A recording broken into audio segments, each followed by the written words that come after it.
Hey Miles. Hey Cody. Hey Stanley. Stanley's not that interested. Today I want to talk to you about something. About when people have someone who died in their life and a birthday comes along or an anniversary day, the day maybe that they died, that could be an anniversary, the anniversary of a very special time together. And what people do during those days. These are some of the things as a grief counselor that people have shared with me.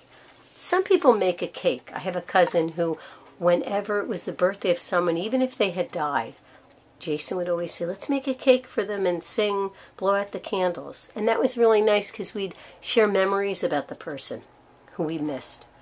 Some people go and buy a card. They'll go into the drugstore and buy a Hallmark card. And they'll find the perfect card that reminds them of the person who died. They'll buy it. They'll fill it out.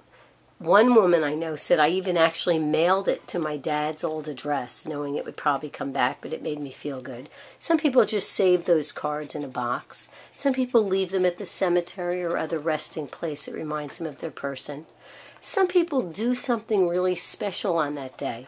So one woman I know whose son died, he loved the beach. So whenever it was his birthday, the whole family would get together and go to the beach together. And they would share memories. Sometimes families want to celebrate a day differently. So I had one family and a brother died, an older brother died. And the younger brother didn't want to do anything with the family on that upcoming birthday. So what they did was they all planned some part of the day that they wanted to do. So, and then they all came together in the evening and they were able to be together as a family.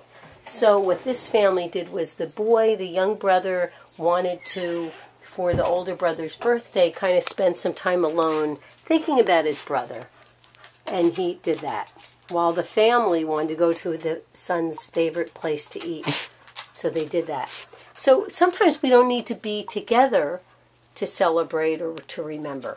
Other things that people do on holidays is sometimes, especially when it's the first holiday, they might decide to do something very different from what they've done in the past.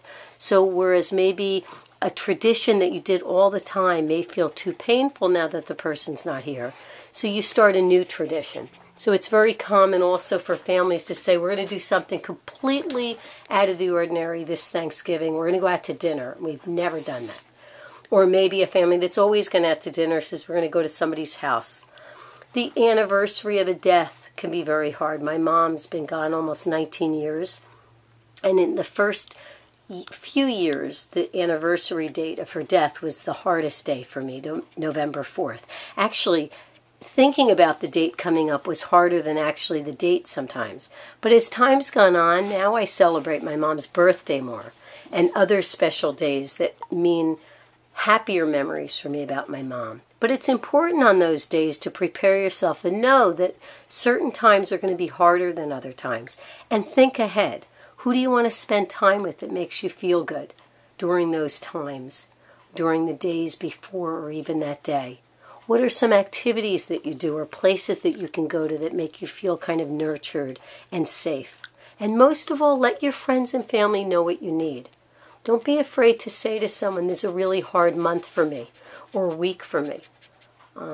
It's important. Sometimes friends don't know what to do. Sometimes I tell friends just writing a note to a friend and saying, I'm thinking about you this week. You're on my mind a lot. Means the world to people. Remember, it's not big things that you need to do for one another when someone's grieving. It's small things, small acts of service, just showing up, being there, saying the person's name. If somebody's daughter died and her name was Kathy, to say, I was thinking about Kathy this week. Talk to people about their person if they want to. Most parents do want to talk about a child who's no longer here, and they want to hear their name. Sometimes kids, teenagers will say, please don't remind me when I'm in public. I mean, you're not reminding me, it's on my mind, but don't bring it up in public because then I may cry. So it's important to ask people that you care about what they would like and how you can be of help to them. So be extra, extra good to yourselves around those hard times. And know that as the days go by and the years go by, they get a little easier. But I don't think we ever stop grieving. We never stop missing the people that we love. And I think it's really important to find good ways to remember them. Because remember that love is always there, and that connection is always strong to the person that we want to be connected to, that we love.